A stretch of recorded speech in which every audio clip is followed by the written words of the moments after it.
The following audio recording has been designed for learning purposes only. Do not share, distribute, or provide any type of copies, or this audio lesson will not be made available to you. Good luck with today's lesson. So, robber barons. There's a whole host of them. John D. Rockefeller, of course, one of the most notable because he's America's first billionaire. John Jacob Astor, about 50 years earlier, had become America's first millionaire. Now, by 1890, John D. Rockefeller, first millionaire.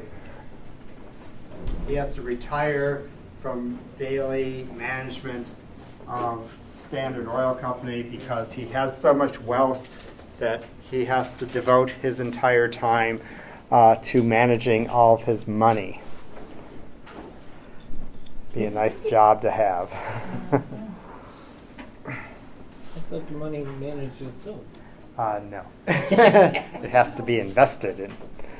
And so the Rockefeller name at the turn of the 20th century is the most hated, John D. Rockefeller is the most hated man in America at the turn of the 20th century. His ruthless business practices have led to, in general, the public despising him. Standard Oil didn't become this massive corporation. John D. Rockefeller didn't become the first billionaire from being a nice guy. He would use practices that were essentially like, I say maybe extortion, where he would send his sales representatives to, most of America did business in small towns and little small general stores. And I've read stories how he would send his representatives, essentially would threaten these mom and pop operations that you had to buy his kerosene or else. And so anyway, that's just one example of the way that he did business. Of course, he undercuts his competitors. He is able to sell his products for lower prices and then drive his competitors out of business and then swoop in and buy them up for pennies on the dollar. Of course, cornering the market on sales of kerosene. 90% of all kerosene at the end of the 19th century is sold by Standard Oil. And of course, people need kerosene to light their homes at that time. So it's a huge, huge market both here and abroad as well. And definitely an improvement on whale oil that I mentioned, I think, in the past, and campheine, which was a combination of alcohol and turpentine and extremely volatile and blew up all the time. So anyway, and then obviously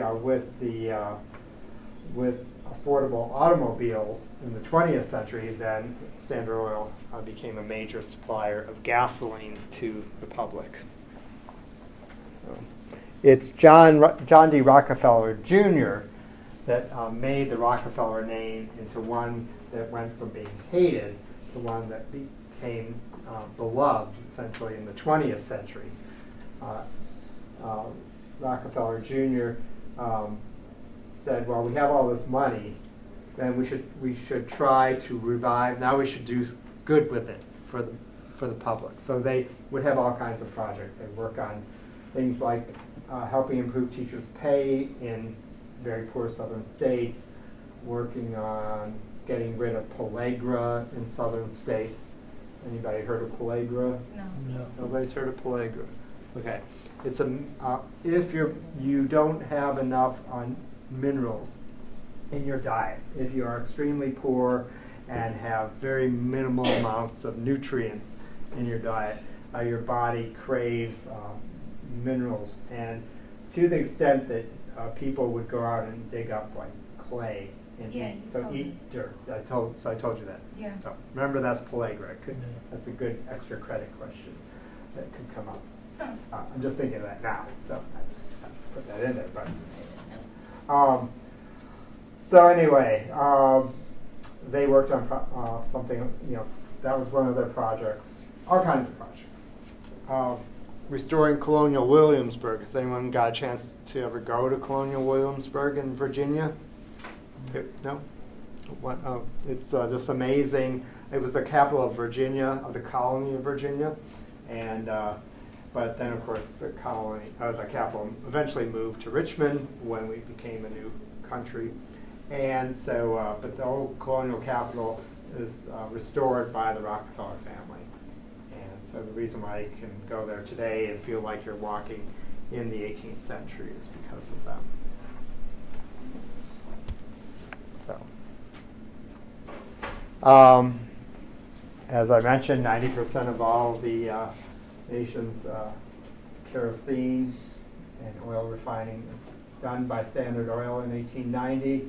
This is a cartoon that would have appeared in a publication at the time because there's so many new magazines and newspapers at the time. The public is always reading and wanting to find out what's going on around the country and around the world. And with, of course, the ability to have information transferred quickly due to the telegraph and then the telephone in the 19th century, it's possible to be up to date on issues from around the country and around the globe even. So, but Standard Oil, of course, is extremely powerful company that controls great amounts of money, which they use, of course, to influence public officials. Rockefeller will give $25,000 to William McKinley's campaign, like re-election campaign for president of the United States. It's an enormous amount of money. An average laborer is making between $1 and $2 a day at that time, and here's John D. Rockefeller giving thousands or tens of thousands of dollars to politicians' campaigns. So similarities between that period in our history and the time that we live in. Of course, where essentially you can give massive amounts of money today to politicians' campaigns, and of course have great influence. So billionaires having great influence today, just like in those days. And you can see this cartoon. Standard Oil is like an octopus reaching out across the country. They control the oil fields. They control the so much of their shipping on railroads and banks. And there's the Capitol building in Washington, D.C., which they have a hold on as well. Another one of the robber barons that people still tend to know the name is Andrew Carnegie. Carnegie began life as a very poor, born to a poor Scottish family, and immigrates to the United States and becomes one of the wealthiest men in the country by the end of his life. So he had been in actually the bridge building business earlier in his career, and he realized that why not make steel, so that the steel that's making all the bridges, building the railroad tracks, building the skyscrapers, then I can provide the steel for all these projects, not just building a few bridges here and there. Although it was a very successful company, became very wealthy in the process. And of course, Andrew Carnegie would go on to give a lot of money to building libraries towards the end of his life, and because he saw that was a way that the average man could benefit, not just from a handout, but having access to knowledge, that because libraries aren't free in the 19th century, and so he creates these Carnegie libraries, which then are free. Libraries, historically, you had to pay money to belong to a library, which meant that so many people didn't have extra money to pay for memberships to a library.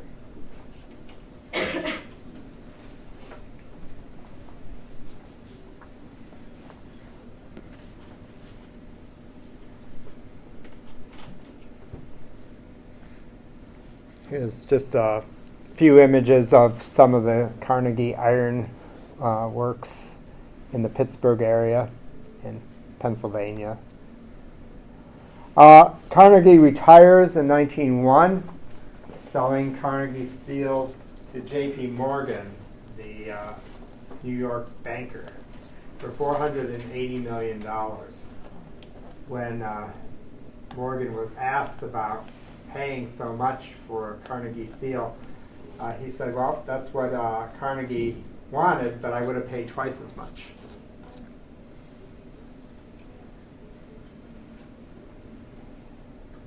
And there's some statistics that I put there for you about how much money he spent building libraries in this country as well as in other countries like Great Britain, Ireland, and Canada. So about $60 million of his own money to build libraries.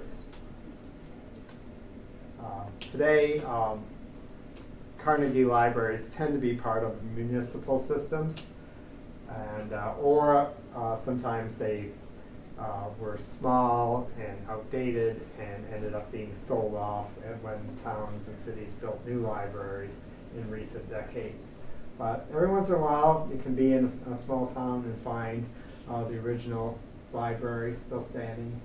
If you have any friends that go to Michigan Tech University in the Upper Peninsula, Houghton, Michigan, actually, their public library is still, it's a public library, part controlled apparently by the city of Houghton, I think, today, but anyway, it says Carnegie over the front door. Oh, really?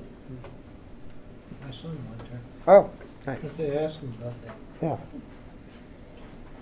I used to go there as a kid. I have relatives up there. And I read The Grapes of Wrath, an original edition of The Grapes of Wrath that I checked out of the library. Now, they're not related to the investment company. I have no idea. Oh, JP, yes, that's the same. Same? JP Morgan Chase today, yeah. Oh. That's JP Morgan. So JP Morgan, and then his son ran the company, JP Morgan Jr., and then I don't know what happened later on after that. But it was JP Morgan, actually, and his son both looked identical, and so it was confusing to some people who would just see them on the street and they think that guy lived forever.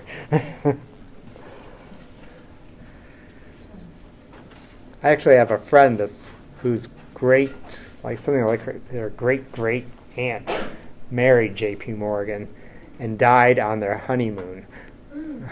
What? Yeah, his first wife died on their honeymoon, and it was some relative of a good friend of mine. And I was helping her go through family papers that she inherited about 1.5 years ago, and I was looking through there, all these really cool things, and I was like, there's J.P. Morgan. She's like, oh yeah, he was married to my whatever, great aunt. Something like that. Yeah, I mean, people died all the time because there's no modern medicine. So you get a cut on your finger in those days. There's no antibiotics to stop a blood infection. You just die. In the 1920s, Calvin Coolidge Jr., the son of the President of the United States, got a blister on his foot playing tennis on the White House tennis court, and the president's doctors, all the best military doctors, couldn't do anything to save him.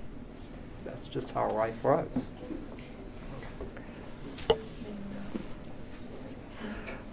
John D. Rockefeller will create a way to basically ways that to create monopolies or to stop competition between companies in similar businesses.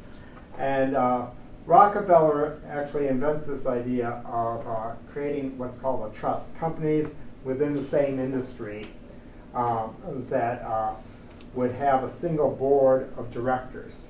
So say like Rockefeller, who's buying up all these separate corporations, but they're still, essentially separately traded on the stock market, some of them.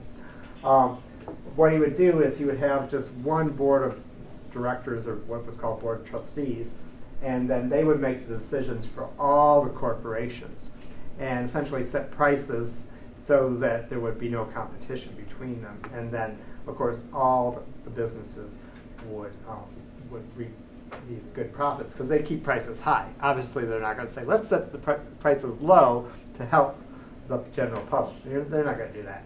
they want to ensure that they can make the highest profits possible. Obviously, there's all kinds of laws that eventually come about in later decades that prevent corporations from doing that, but it's perfectly legal to do initially until the Sherman Antitrust Act is passed, although that's not especially successful.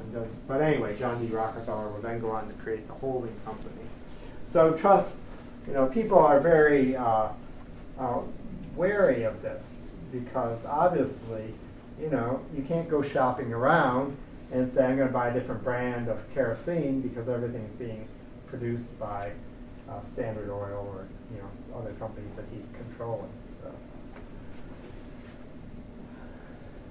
it's the same thing's going on with, say, production of steel. There's Andrew Carnegie there in this cartoon telling Uncle Sam that the public may regard trusts or combinations, so they could be called combinations as well, with serene confidence, and yet the title of this cartoon is The Trustworthy Beast. And the general public, so Uncle Sam representing the government essentially, and the public's wariness about these huge corporations. And of course what's going on today, huge corporations that keep buying up other companies and not having competition and prices staying high. So many similarities to that time, this time of laissez-faire government from the past and what's going on again today.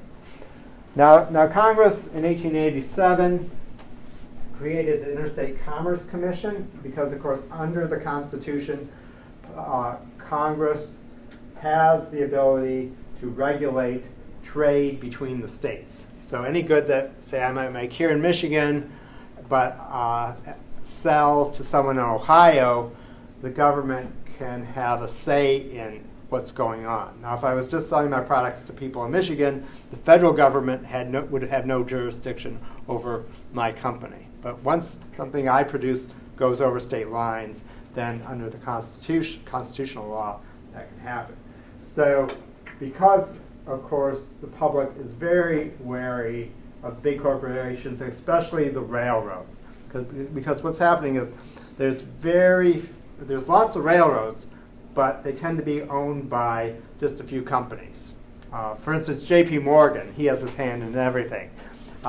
He will end up owning, along with some partners of his, like J.P. Harriman and another partner, they'll own most of the railroads west of the Mississippi River, as well as owning steamships and owning some railroads east of the Mississippi River. It was said that you could travel all the way from Europe, across the ocean, and then all the way to California, and never leave a boat or a train that wasn't owned by J.P. Morgan.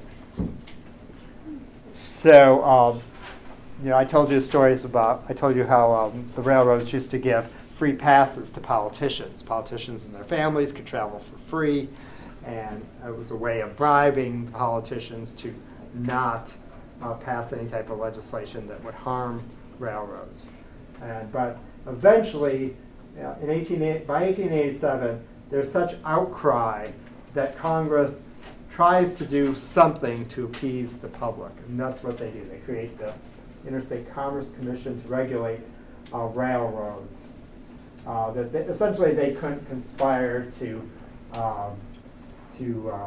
basically have a trust run all their operations, like set prices. It's essentially what they're saying, and so and it's not successful at this time. It's continually being challenged by the railroad companies in court, and the government actually only wins one case. So in 18 years, in the first 18 years that the ICC existed, only one time when they made a ruling did the court system stand up and say that they could do it. They owned them. Exactly. because You own the Supreme Court. because these big corporations had their tentacles like that cartoon everywhere. They were giving out money to all, anybody who had any type of influence.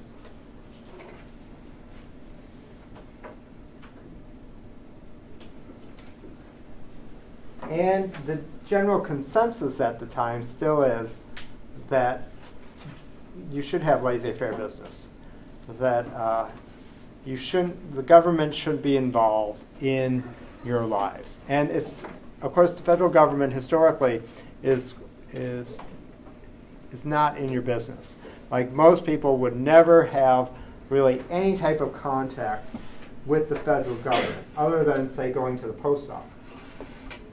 There's no income tax at that time, so you're not, there's no payroll deductions that you're taking out. So you really have no contact with the federal government. If you join the military, that's one instance that you would have contact with the federal government. But once your time of service is over with, if say you fought in a war like a Spanish-American War, which is only a few months long, then that would be it. You're not going to have any type. They didn't have like veterans benefits. Wars historically, though, you did get something after a war if you had served. A lot of times it would be land, so that could be something that you could and your descendants could enjoy. But it's not like nowadays where you get all kinds of various benefits. They have veterans hospitals and things like that.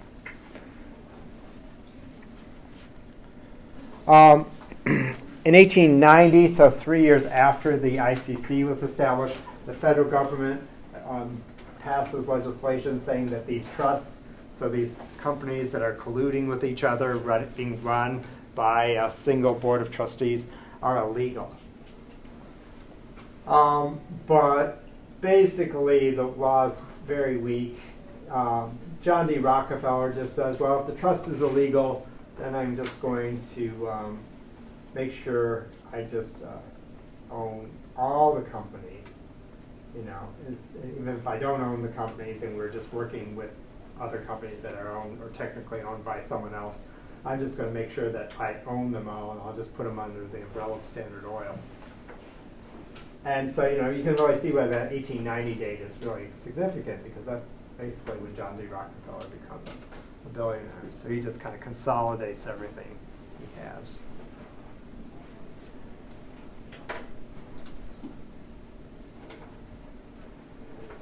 And what about his partners? Oh, no, nobody lost any money, I'm sure, if they were his partners. No. Even when the federal government eventually in the early 20th century will break up Standard Oil, it wasn't that it was hurting John D. Rockefeller. So they just broke it up into separate corporations. Of course, the laws said that you couldn't collude or have separate one board to direct them, but it just meant that John D. Rockefeller got more stock in very successful corporations that he owned, and whoever owned the stock along with him when Standard Oil's broken up made lots of money. So they weren't really harmed. It was certainly better for the consumer when that eventually happened, but that's going to take over 15 years, at least another 15 years for that to happen. So John D. Rockefeller, like I said, creates the holding company, in which a huge corporation like Standard Oil just ensures that instead of working with separate companies or technically separate companies, that he just owns them. He buys them and manages them.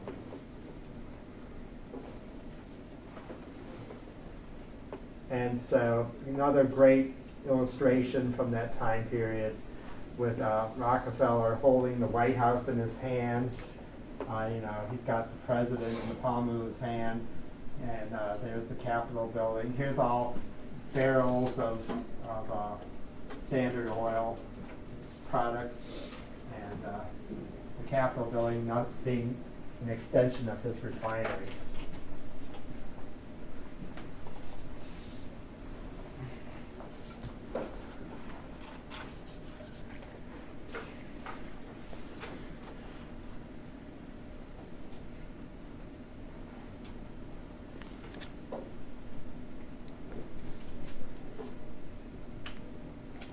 to switch gears a little bit, but kind of on the same. Obviously, this is all about the industrialization of America, the creation of the consumer society in which we live. Where products are being mass produced, whether it be kerosene or anything else that's going to be sold to the general public. And even before the Civil War, you see the advent of the department store. The department store becomes enormously popular after the Civil War.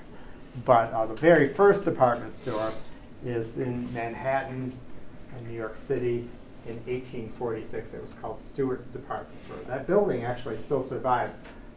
At least as of about 2 years ago. I looked it up on Google Maps, and it's still there, which I was amazed because Manhattan real estate is so valuable, and they're always tearing things down to build new skyscrapers. But anyway, it's still there. General public, though, after the Civil War and the period that we're focusing on today, if you live in a city, you're going to be shopping at a department store. Or you're going to be shopping at a big catalog corporation like Sears and Roebuck or Montgomery Ward, because Sears started out as a catalog company where you would just order stuff that you saw in the catalog, much like we do today on Amazon. Same idea. And they would send it to you in the mail. So, department stores, when they were new, originally came out, new idea, you could buy anything basically that your heart desired. It's like going to Costco or going to Myers, where you can buy a shirt, a dress shirt, and you can go buy a steak, and you can go buy a lawn chair, but they were extremely elegant, these department stores of the 19th century and early 20th centuries. Everything was displayed beautifully. They were well appointed with fine chandeliers and cabinets made out of nice wood and carved and ornate cornices. So this is very common. And they were actually a place where women didn't have to be chaperoned. This is when you start to see American women, say middle-class women or upper middle class or wealthy women, where they're not being chaperoned. They can actually go to a department store and feel safe and not need a male escort, because historically in the United States, women tended to, if they left the house, they would have to have a family member who would go with them. And it's very common. Now, obviously not poor women, women who work, have to work because they're trying to support their children, working as maids or whatever. But it's more the norm of society that you would not let your daughter go out by herself. Somebody would have to go with her. If people went on dates, what they called courting in those days, that you didn't go on a date alone with your boyfriend. Your mom or your aunt or a neighbor would go with you. Yeah. Or you would, they might not let you really go out anywhere. They might just let you go to the neighbor's house and they would keep an eye on you. So you could sit in their parlor and talk. So some old furniture from that time period has the way that the sofas are even designed. They said they were designed as for courting couches, because they would have like a kind of a comfortable seating on both ends, and in the center there's a board. And sometimes I heard that would be called for the chaperone, so that the chaperone didn't fall asleep, as the back would be not really upholstered well, so it wouldn't be very comfortable.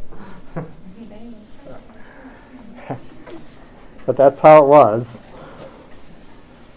But this could be a way that you could meet your boyfriend at the department store, because you weren't being chaperoned. That's how it happens. Yeah.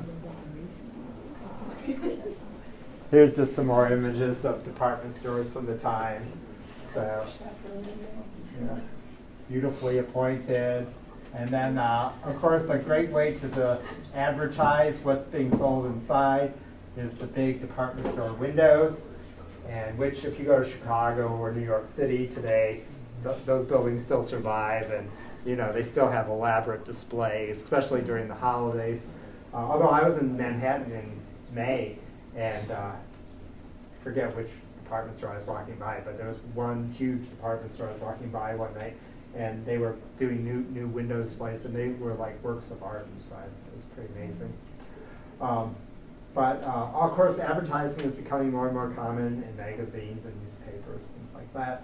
There's still no radio yet, or obviously no television. So, but of course, much of the public takes either walks or has some type of public transportation in those days. And so, on your way to and from work, you could pass these big window displays and see what's being offered, and you know that entice you to come in and buy their stuff. Now you can just look at it all online Yeah. or on eBay. Yeah. I like to look at eBay. Every city had its own individual department store. It was a separate company, unlike today where they're just all tend to be owned by one huge corporation, like Federated owns Macy's, but they own lots of companies, lots of department stores nowadays. I'm not exactly sure which ones. I know some of them they bought up and just changed the names to Macy's. Like, so Hudson's was originally one of Detroit's department stores. Crowley's was another Detroit department store. Chicago had Marshall Field's. New York City, of course, being the largest and the wealthiest city in the country then, of course now too, but had Macy's, had Bloomingdale's, had Lord & Taylor's, and I think they're all still around. So they're all old companies. Yeah, all old companies. Macy's, of course, they were, and again, they were all very elegant. I remember in the 80s when Macy's was, we didn't have them here in Detroit yet, but I remember being in Texas, there was a Macy's, and how beautiful it was, and everything was displayed really nice. And now you go to Macy's and it's all kind of run down. I used to go to Hudson's. Yeah, I went to Hudson's. When I went to Hudson's to see Santa Claus when I was little. Yeah, Hudson's was really nice. They tore it down. Before they closed Hudson's in Detroit, I think I was in college, and I took the bus because I just lived near here. And I took the bus downtown, and I wanted to go to lunch at there was a restaurant upstairs, like on one of the top floors. And I always heard stories from my grandparents about how nice it was, and so I wanted to see it. And I took a step in, and I was like, I'm not eating here. This place is horrible. Yeah. I think I went to Greek. I went to Greek Town. I had a sandwich there. So there's Hudson's when they tore it down. Yeah. So that was really a shame. It had. I actually know somebody who was a partner in it. The Hudson's company had sold it to some investors, and I had a friend who owned one of the towers, because it's all different sections, and the city of Detroit condemned it because they wanted it torn down in order to build, what's the mortgage company, where the Hard Rock Cafe is? Campus Marsh. Like whatever they built right next door to where it was. They wanted the site next to it to be, they wanted to build on that site, but apparently the banks wouldn't loan money because they said that was an abandoned building, and so the city used that excuse to tear it down. But so my friend who owned it was obviously very upset, and because it was so practical. Like this could have been converted into condos and a hotel. Like there were ramps that you could drive cars because of all the merchandise that had to be delivered to these top floors. And you would be able to have a condo up here and yet park only about 15 feet from your front door. Mm-hmm. And so it was it's really a shame because it was an important part of the Detroit skyline that been lost.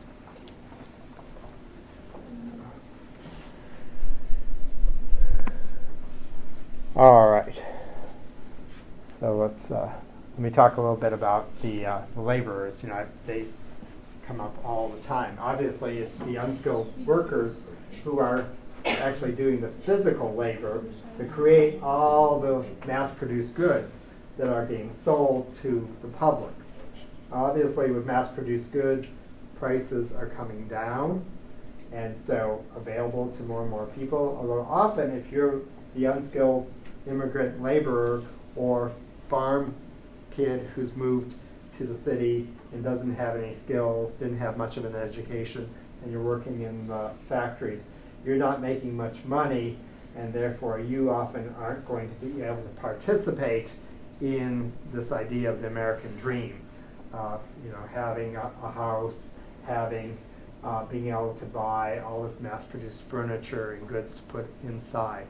But with that said, because these corporations are growing so quickly, finding new markets to buy their goods, needing more managers to run the companies, if you have an education at that time, and it doesn't necessarily mean that you have a college education or even a high school education at that time, but if you can read and write and do math, you can have good opportunities at that time. Say you have an 8th grade education, you can have opportunities. If you have some high school, you can definitely have opportunities. You can move up that corporate ladder. And so the middle class is really being grown during this time period. And the middle class is growing really by leaps and bounds as more and more people are making more money, joining the middle class by working for these big corporations. But again, if you are unskilled, no education, then you are, like this cartoon says, hopelessly bound to the stake.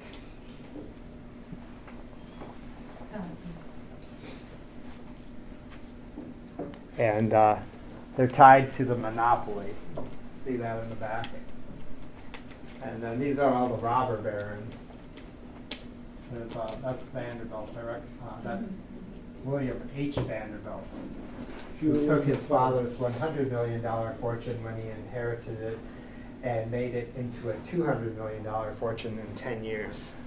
Oh. Oh.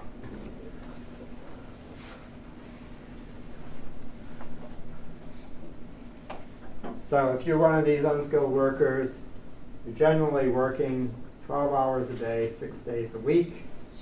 If you're lucky, you're making $400 to $500 per year. Many people are not. I may have mentioned this in the past. I had a student who, about a year and a half ago, who grew up in the 1950s, and she told me that her family wasn't even making a dollar a day in the Deep South in the 1950s. So clearly, if you're living in the Deep South in the 19th century and you're a sharecropper, you are not making probably even 50 cents a day at the end of the year. Often, remember, peonage, you're often not making anything. So anyway, you're not making enough to live on. Now, a 12-hour day is definitely standard for much of the 19th century. You do start to see that changing, though. Michigan actually, in the 1880s, somewhere around 1885, 1886, passes a law moving to the 10-hour workday. There was actually a major strike in the lumber mills up in the Saginaw Valley because the men who worked in the mills were upset that the law wasn't going into effect soon enough, and they wanted to go to the 10-hour day sooner than it was being implemented. And they had a strike slogan that said 10 hours or no sawdust. But they lost. I had to write a paper on it in graduate school. You used to have to go up to this library in Saginaw and read through 120-year-old newspapers. But anyway, that was pretty interesting. Well, the way they're going now, it's going to go back to that.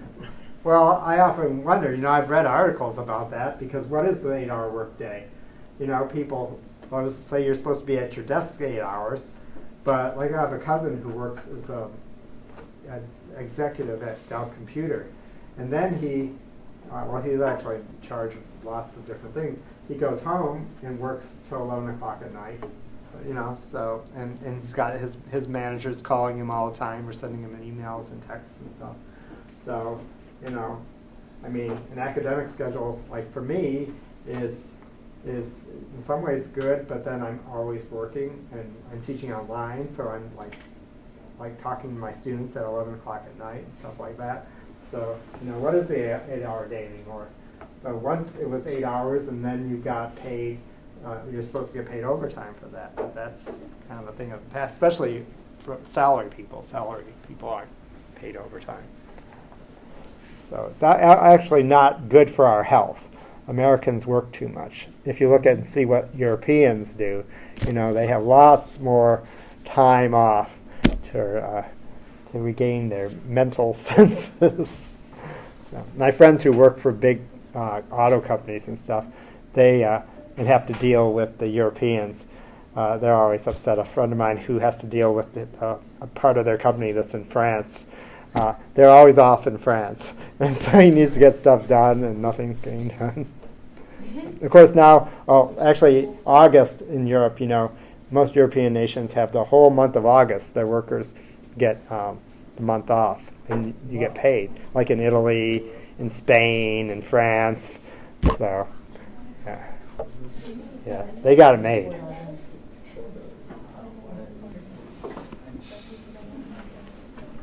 Of course, keep this in mind. Historically, of course, women are always paid less. Even today, it's illegal to pay women less, but it's still happening.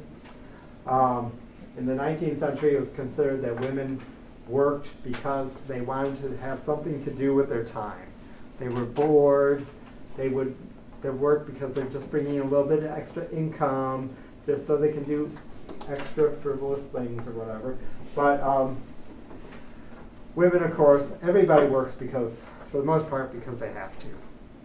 So I know one guy, a friend of mine married this guy who made a fortune in Silicon Valley, and he didn't work for a while. And he did go back to work because he was bored, but I don't know. But anyway, women historically are paid less than men. Historically, there are only specific jobs that are available to women. So here's one example: is these women are working in a garment factory. New York City's garment district historically hired young single women who work very long hours, producing the mass-produced, ready-to-wear clothing that's being sold in all those department stores that are springing up across the country. So that's a job for a young woman that's considered to be acceptable. It doesn't pay very well. It's long hours, certainly very hard work. You could be a teacher historically. It was okay to be a teacher if you were single.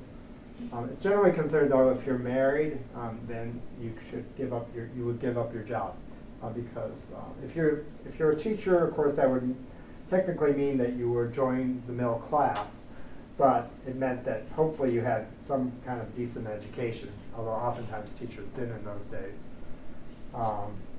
And then it wasn't seen to be acceptable for middle class women to work in the 19th century. So most middle class women will not find an opportunity to do anything really outside the home other than manage, so they have to stay home, manage their household, take care of the children. You could be a telephone operator. That was an acceptable job for a woman at the time. With the advent of telephones, Alexander Graham Bell invents telephone, of course. Corporations liked women as operators because they felt they could control them better. And Bell Telephone, for instance, basically said that you have to agree with the customer no matter what. That initially, operators had been men, but they had trouble with men, and they had to pay men more. So they didn't want to pay, obviously. And then the trouble was that sometimes the person on the other line, because in those days you didn't dial, you had to get the operator, tell them who you're calling, and then they would connect you through a switchboard. So the men would sometimes get mad and start yelling and swearing at the customer on the other end. Obviously, that's not good for business. So Bell Telephone started hiring women, saving a lot of money by paying them half, essentially. And then definitely less. And then they had these rules that said basically you just agree with whatever the customer says. And I came across an interview with the woman who was like the first or second operator for Bell Telephone. And basically, I read that she said they had one guy would call up and always tell her how stupid she was and what an idiot she was, and she would always reply, "Yes, thank you, you're so right." so, That's so nice. so anyway, yeah, so that had to be a terrible working environment. You could work in a department store. If you were a clerk at a department store, that was actually a really good job. It didn't pay anymore. It said that it paid about the same as if you worked in a sweatshop, like these women. But it was more prestigious because you got to work in this nice, clean, beautiful environment, selling all these cool products. You got to wear, the idea was that you would buy, with the wages that you made, you would buy the ready-wear clothing that's being sold in the store. So you would get to wear all these new outfits. And so that was at least more prestigious to work. But you didn't make any money. So that was fine too.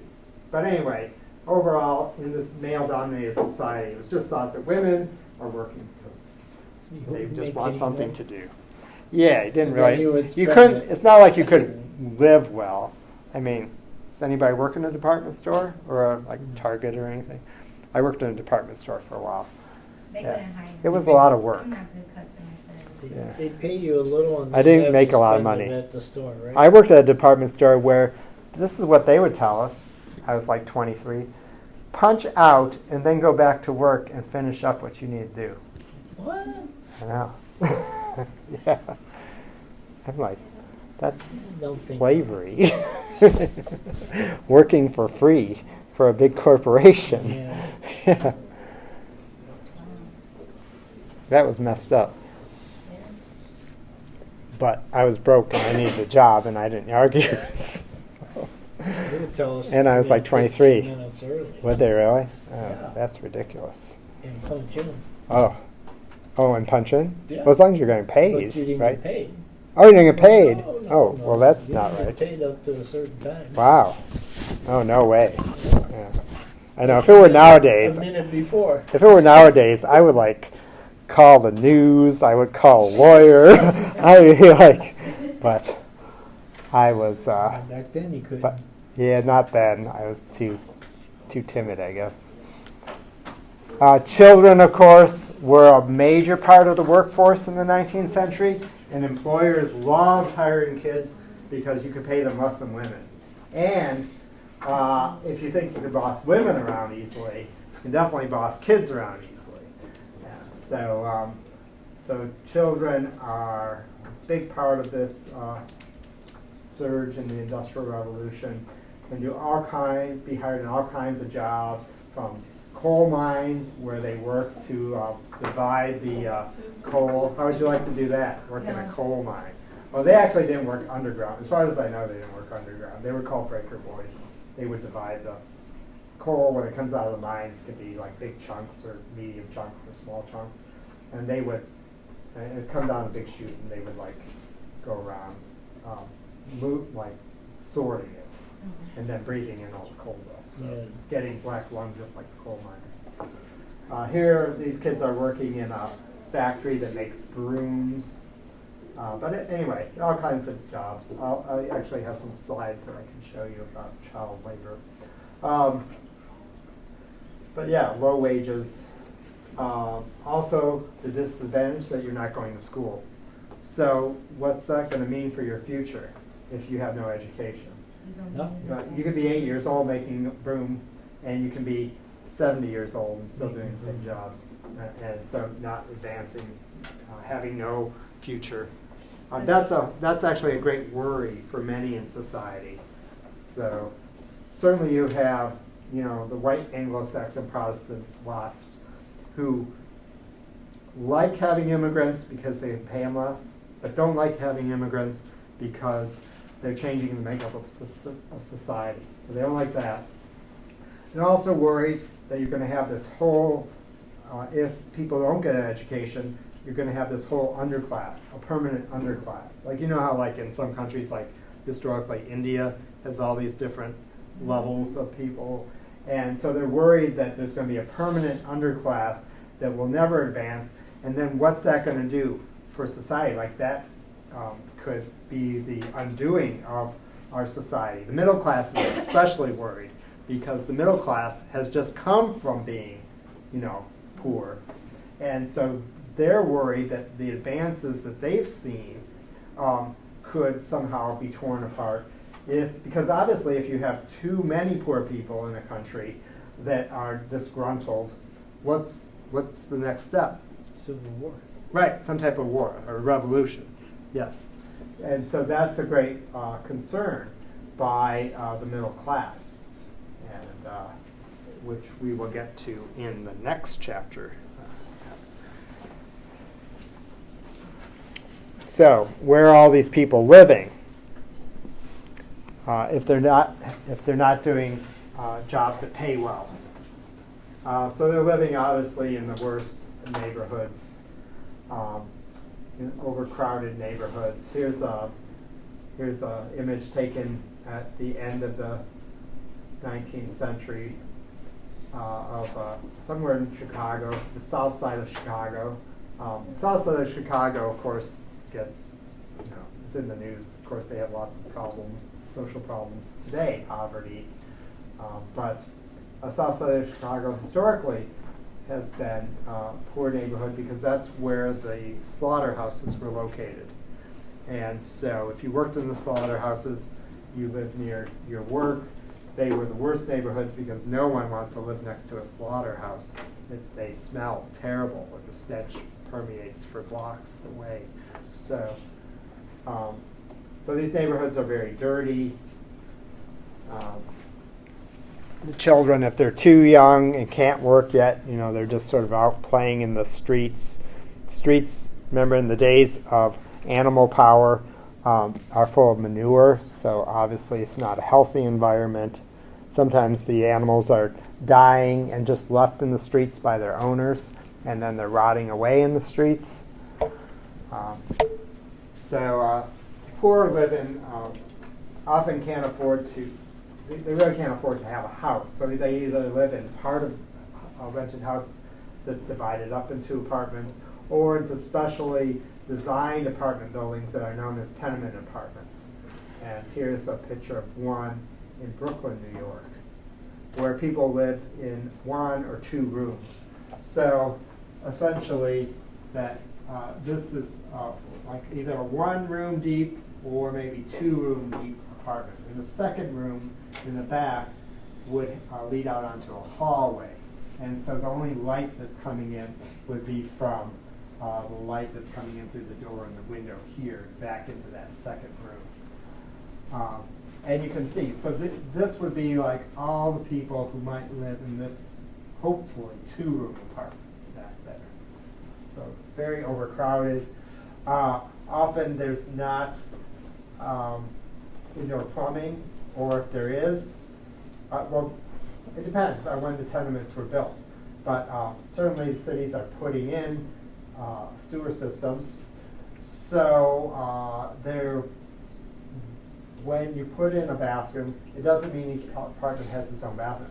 It may mean that there's only one toilet on each hallway for all the people who are living in these apartments. And so there might be 10 people or more.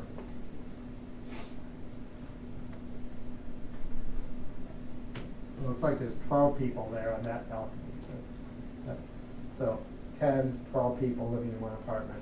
Everybody in the whole hallway using that one bathroom. There's you. So, yeah, not good.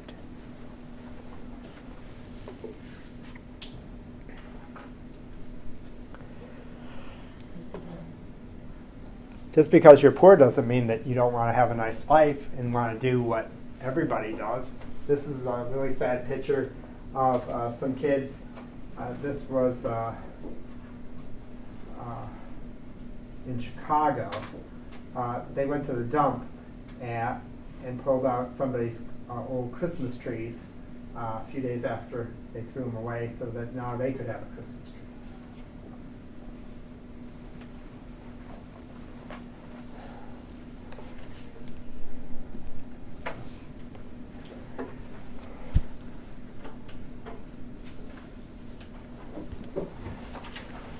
So, clearly, people want to organize unions. The idea is that if everybody, individuals, you can't negotiate on your own. And so the idea is if you join a union, that hopefully as a group, you can force a corporation to maybe pay you better, maybe have safer working conditions, maybe have shorter working hours, all kinds of problems that laborers have to deal with. Hopefully you can bring about change. Now, unfortunately, the history of labor in the 19th century is generally the history of struggle that doesn't get positive results most of the time. Doesn't always mean that every strike ends with failure, but in general, the trend was that laborers don't get what they want. Remember, if you have around 25 million people emigrating to the United States between 1870 and 1920, there's always new people coming in who are willing to work for low amounts, always willing to do the dirtiest jobs as well, jobs that those families that are more established obviously don't want to work at. I was driving on Labor Day somewhere out in Washtenaw County, and there were people picking beans or something on Labor Day. It was the same kind of thing. Like if you can't afford it, you're going to take a job picking vegetables, no matter what day it's going to be. You're not getting to. And clearly, if you have a job as a migrant laborer picking vegetables, you're not making a lot of money, but you need money. It's available. And that's basically what's going on in those days. People are taking jobs because they need to make money, no matter how little it is, to try to buy food and shelter for themselves and their families. Those tenement apartments, by the way, sometimes young guys who were single would all share an apartment together. And then one group of guys would go to work in the morning and work 10 or 12 hours. They'd come home, another group of guys who had been working the other shift, 10 or 12 hours, then they would get up and go to work, and then so people would share beds. That was very common in those days. But anyway, unions are hated by the owners of the companies. So you could be blacklisted, so you could be put on lists if you were seen. If you joined a union, or certainly if you were a union organizer, you were really seen as a troublemaker. And then that would mean if you're blacklisted, you would not be able to get a job, oftentimes anywhere in that same town, because all the business leaders in the town all knew each other. They all socialized, belonged to the same private clubs, and passed those lists around to their managers and say, watch out for these certain people because they just got fired from their job, and now if they come here, we're not going to hire them. So then you might have to pick up and move to another city if you got blacklisted. Start over.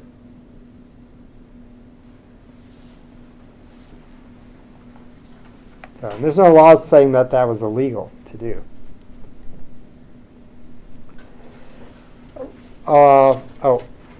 One last thing before I talk about Clarence Powderly. is that unions were often discriminatory. So part of their problems are that they will only allow men to join a union. They often won't let women who work in an industry or minorities join. And sometimes they will only be unions for a certain group of workers doing one type of thing. So that can be a problem as well.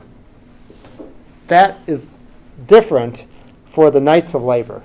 The Knights of Labor becomes the largest labor union in the United States for a short period in the late 19th century.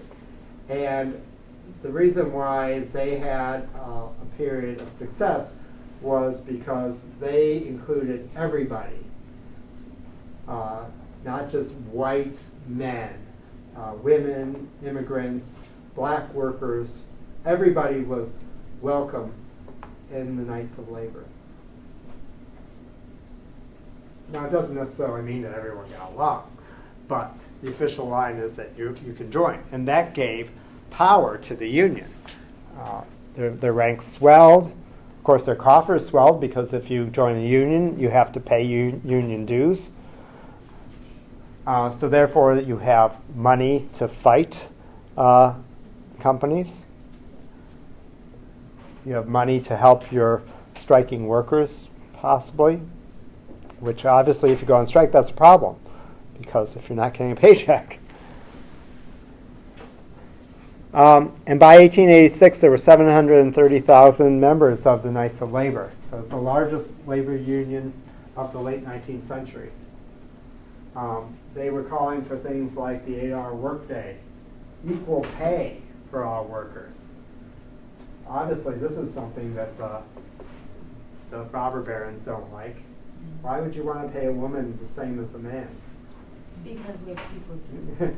Yeah, but they didn't believe that. Women didn't have rights in those days.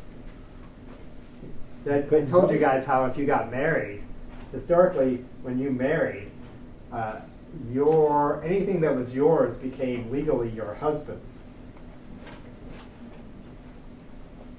That does start to change, though, in the 19th century.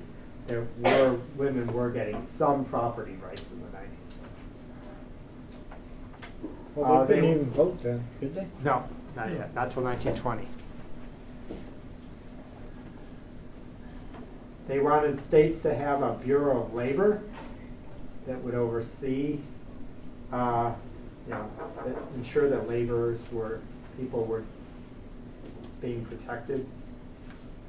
And they wanted to get rid of child labor. Child labor is something that adults felt was actually hampering their ability to get work, because children were seen as being, ideal for all those reasons that I talked about, and therefore, if you hire a child, you're not hiring an adult.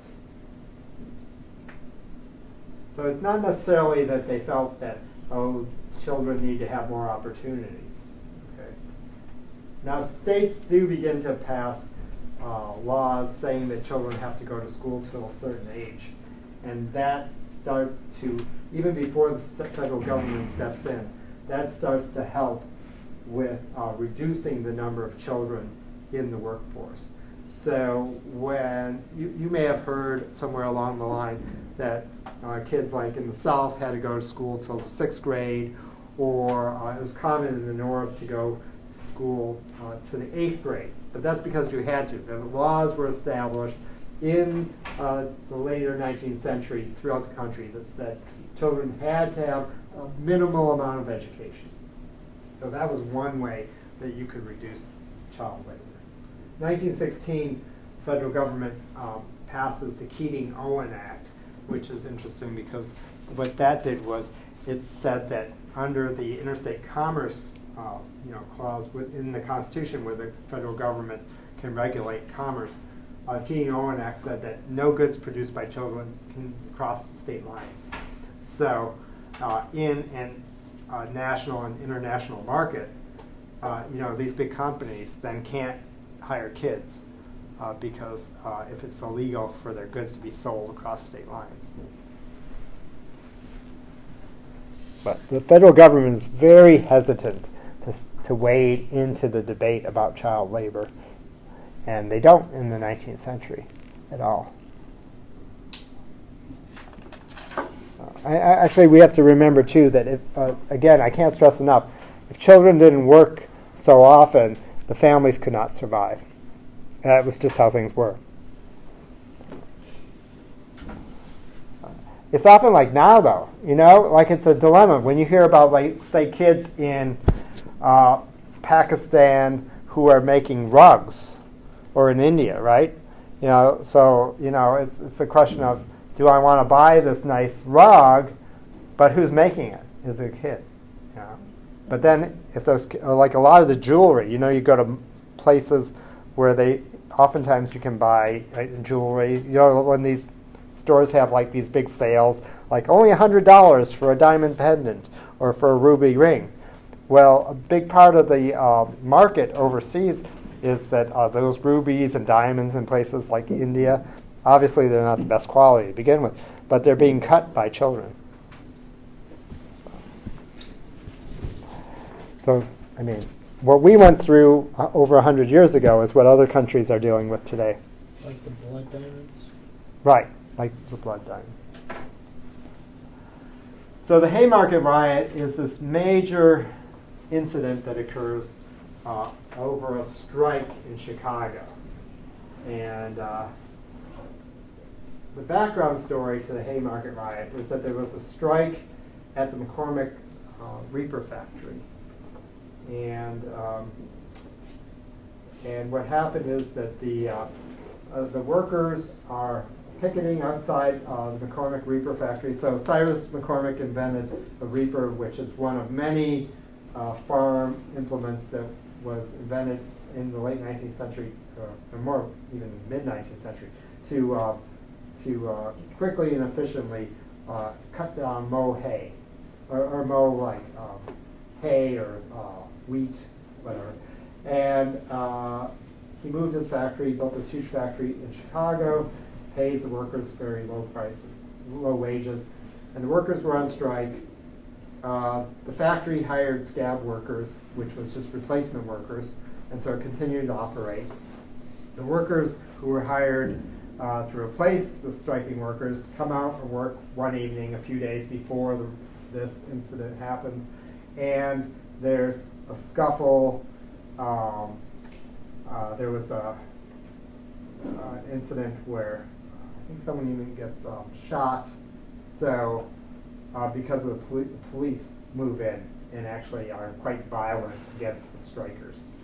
The Haymarket riot occurred out of a protest. There was this mass meeting that was held about what had happened a few days earlier with this incident with the police, and then the fight between the police and the workers and the scab workers.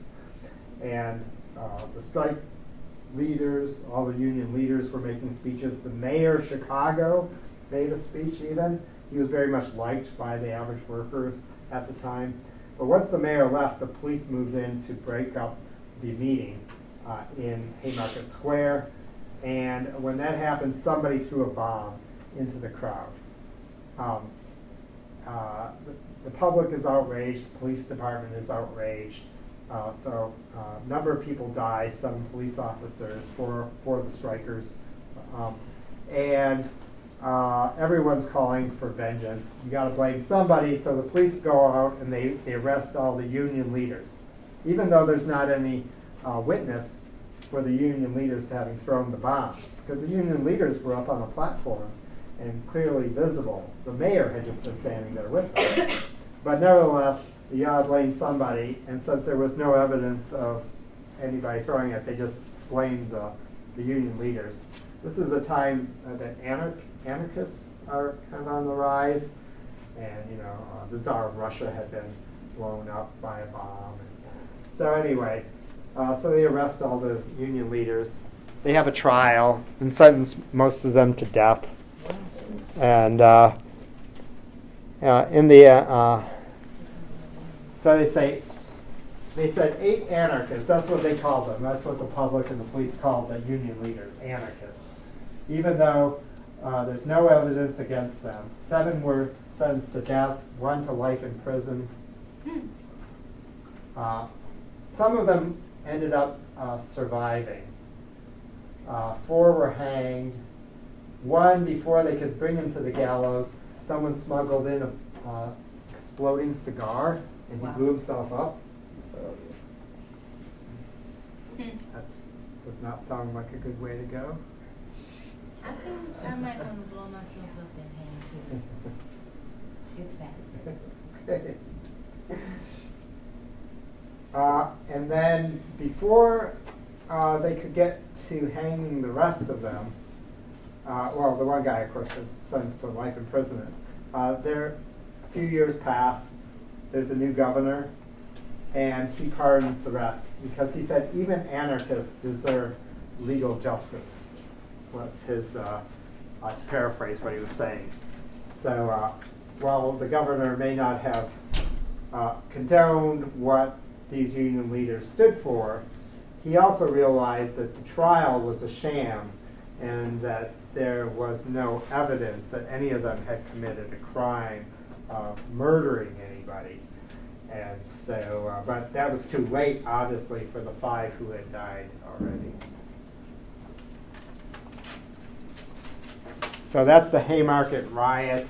Sometimes the books like to call it the Haymarket Incident right now in modern times. It wasn't a riot, so, but that's the term that was used at the time. It's not like these workers who were out there for this protest and meeting started all of a sudden overturning carts and wagons and carriages and smashing store windows. So they weren't rioting. It was essentially a terrorist attack that, in modern day language, somebody throws this bomb, kills a bunch of people, which unfortunately, too many innocent people are being killed by crazy people in modern times. So, but anyway, it tends to be known as the Haymarket Riot, depending on which history book you read, or the Haymarket Incident. The middle class, actually, this is extremely worrying to the middle class. So the middle class was really behind the police cracking down on the union, even though there was no evidence. Because, like I said earlier, the middle class is terrified that the gains that they have made are going to be washed away if this essentially underclass of poor people gets out of control. And what they're starting to see is they see that this is evidence that things are getting out of control. And maybe society, who knows, maybe there could be a revolution and society as we know it will cease to exist. So it's very, very concerning to people in a more kind of stable, middle class environment that's tenuous at this point.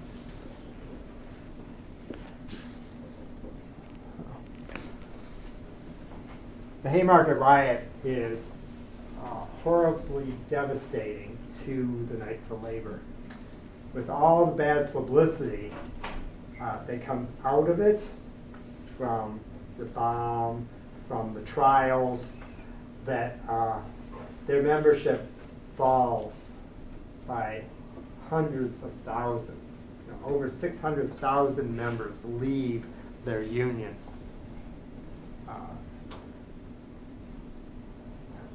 I should mention, by the way, that the national leadership was not responsible for the strike in Chicago. It was the local union leaders who had decided to go against the recommendations of the national leadership and hold the strike to begin with that then led to all these problems.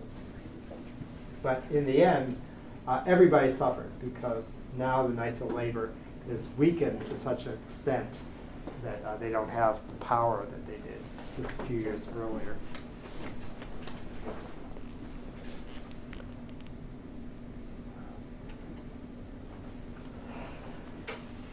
I know I mentioned last time that there's this great fear of immigrants, and but again, and I think today too, the WASPs like the immigrants. They're willing to do any jobs. They're willing to work for really low wages. But on the other hand, they don't like how society is changing. So there's this kind of xenophobic thing that's going on. Nativism is this term where the people who are here already and are established don't want new people coming in. Even though, of course, the entire nation, unless you're a Native American, is made up of people whose ancestors came from somewhere else. Because none of us are truly Americans unless you are a native, tribal person, a Native Indian. So I love this cartoon that would have again been in one of these publications in the late 19th century because it's showing the hypocrisy of the robber barons and of the middle classes and upper middle class. Because here's all these what they would call dandies at that time. These guys who are dressed in all their finest clothing, wearing their top hats, and their shadows, though, aren't reflecting that. It's reflecting their parents or their grandparents or their great-grandparents when they came to the shores of America looking for a better opportunity. They were all immigrants seeking a better life. So, and I think we can talk about how there's again these similarities. Look at what's happening back in the 1880s, 1890s, when this is going on, this discussion is going on in America, and people want to stop immigrants from coming over. Now they don't yet. It's going to take until the 1920s to actually do that, because they like, again, that cheap labor. But there were some people trying to push Congress to pass laws during this time to stop immigration. So, and of course, you have to live in a cave somewhere if you didn't hear about the whole immigrant issues that's going on nowadays, right? Hopefully everyone's aware of what's been going on. It's the same kind of thing. So those who are here, those who've made their money, wanting to stop others from coming in and trying to make a better life for themselves.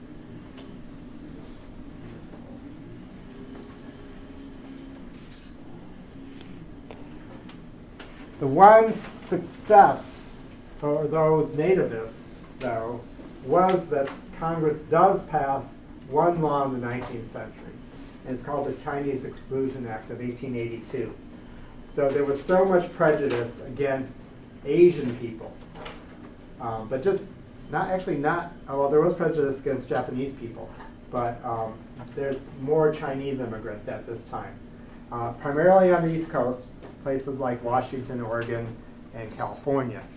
And so they do pass this law against Chinese people coming to this country.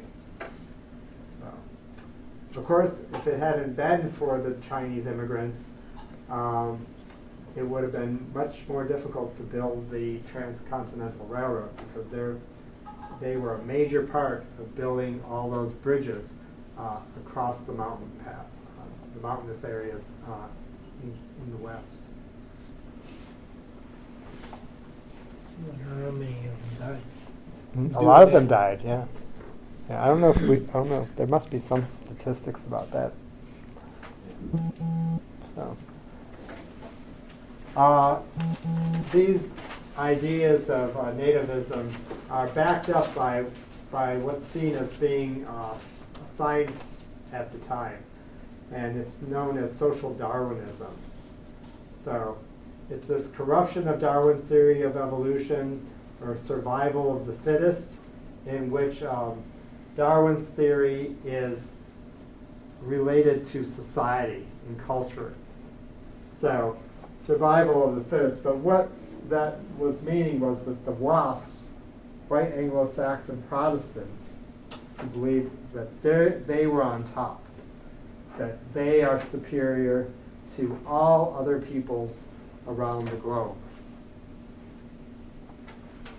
And they believed that this was preordained by God, and that God wanted people like them who were successful to be successful. And there was nothing you could do, because it would be against the laws of nature then, to help people that were less successful. So they, all these robber barons would basically be, for the most part, not all of them, but certainly the general consensus is that you don't need to really help anybody who's, say, poor or in a bad situation, because in the end, it's not going to do any good, because that's just the way nature and society is. So, certainly, Andrew Carnegie had a little bit different viewpoints about that. He believed, coming from such poor background, that certainly people could better themselves, and so that's why he's undertaking this idea that people can have access to books, free books. And this is what that social Darwinism said. So the wasps were on top, then the French, then the Slavic people, Polish people, the Italians, the Jews, the the Asians, and then the Africans. That was this view of social Darwinism at the time, which is, people believe that this is like accurate.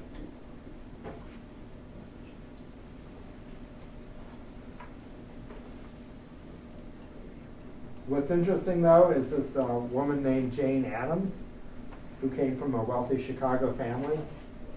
She goes on a trip to England, and she goes around these industrial areas of English cities, and she sees young people like her, a white Anglo-Saxon Protestant, living in poverty, like she would see in Chicago, Polish immigrants and Italian immigrants and Jewish immigrants living in the south side of Chicago. And that was a really wake-up moment for her, where she was like, how could these people who are just like me, how could they be living in the same conditions like all those immigrants that we have back home? So she's like, this doesn't make sense.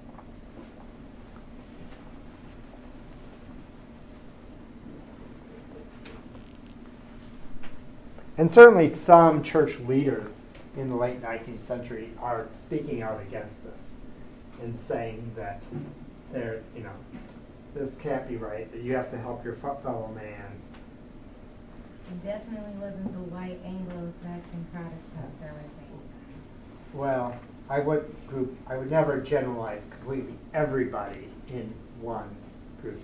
Certainly there are some, like Jane, who is making a difference, and will go on to open Hull House in Chicago and help immigrants, women, and children. So and the wealthy and powerful were seen really as the fittest. So that they were basically preordained by God with this innate intelligence. The poor were unfit, and like I said, no reason to help them, because they can't help themselves, and they're just going to end up being in the same situation. So if you gave them money, they would just squander it.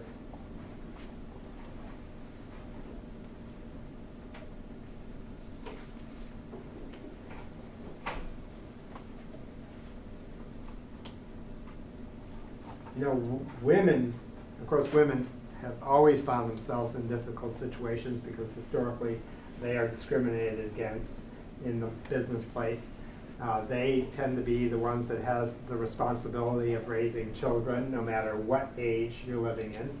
And at this period, of course, with these immigrant women who find themselves in situations where they have to work, many times going through the same struggles that women go through today, where their husbands leave them, or their husbands die, or their husbands are injured and can't work, and therefore they have to work. And if they have no relatives to help them because they're thousands of miles away from home, oftentimes their parents didn't come, then who are you going to rely on to watch your children if you have to go to work? And so it's a huge problem that poor women had then and have, of course, still today. And Jane Addams was providing things like daycare at that time. So you could leave your children in a safe place. Jane Addams was doing weird things too, like saying you should give up your way, stop making that spaghetti, and make a good old American casserole. You know, that. Yeah, I'm part Italian. I'd be like, no thank you. Hold on, wait, I'm not. So. And she's spaghetti over a casserole anyway. Okay. So anyway, I hate to leave it. This is actually the last slide. No, this is not the last slide. One more slide. Poverty and homelessness are increasingly a problem in the United States by the end of the century. There's no social welfare programs, I should point out. Do you remember what the only social welfare program at the federal level was in the 19th century? So I'm not talking about, like churches. Churches have always been there, often would help the poor no matter when it is. But so there's no federal program, social welfare program. But there was one that I talked about, I think the first day, or maybe the third day of class. The Freedmen's Bureau. The Freedmen's Bureau is the first welfare program ever in American history. The Freeman? But didn't Freedmen's work Bureau. out. Right, it only exists till 1872. I mean, it did best it could considering it didn't have a lot of money to work with. It was never given the money it needed by Congress. But so there's no entity that will help you in the 19th century.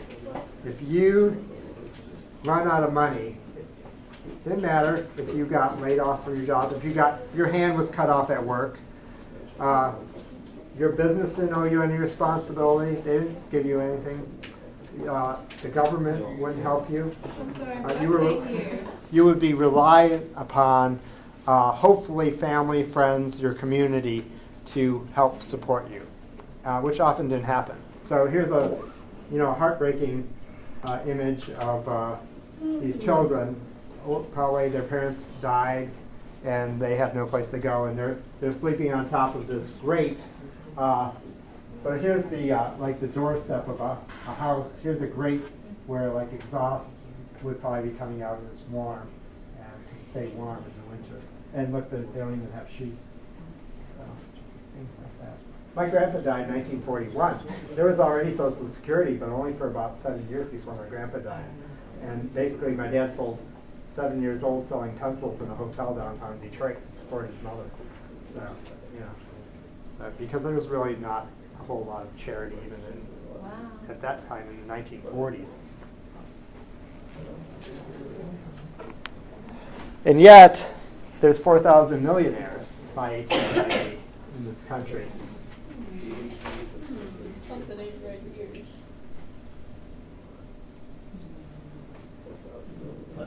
Why do you think they got big numbers? They wasn't watching them good enough, that's why. But making everybody else go. Yeah. All right. So I will see you guys on Monday. Good luck with today's lesson.